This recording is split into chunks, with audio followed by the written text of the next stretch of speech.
Mimi nafurahi sana. Lakini furaha yangu inaendana na kilio. Unalia?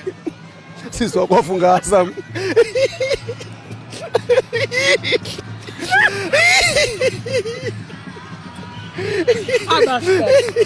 Sisi tunafunga Azam goli mbili. Na furaha kubwa kwa sababu tumepata matokeo mazuri kwenye mchezo mgumu, mchezo muhimu, lakini alhamdulillah tumepata matokeo mazuri.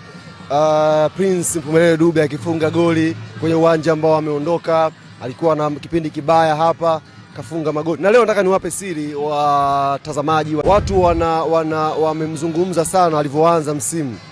Na ni baada ya Ngao kumalizika ligi ilivyoanza kwamba alikuwa hana fitness, anakosa na magoli.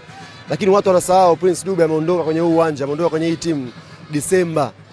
Dube alikaa miezi 6 bila kugusa mpira. 6 months bila kucheza mpira, bila kucheza mechi yoyote ya kiushindani. Kwa hiyo automatic mchezaji namna hiyo anapoanza kwenye timu mpya lazima uwe na grafu inayopanda taratibu. Na bahati mbaya Yanga sisi msimu huu pre-season yetu ilikuwa tough kweli, imeanzia juu intensity ya Yanga. Kwa hiyo si ambao tulikuwa tunajua Dube ndio mshambuliaji hatari.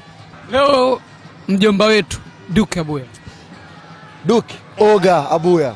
Nilikuwa nimekaa juu pale na watu ambao wanatoa zile tu za man of the match. Nikawaambia mna takwimu, yes anachukua Prince Dube, lakini mpira Dube ni mwanangu, alikuwa anaongea, nimwambia kimpira either alikuwa achukue Duke Abuya au achukue Maxim pia Nzegeli.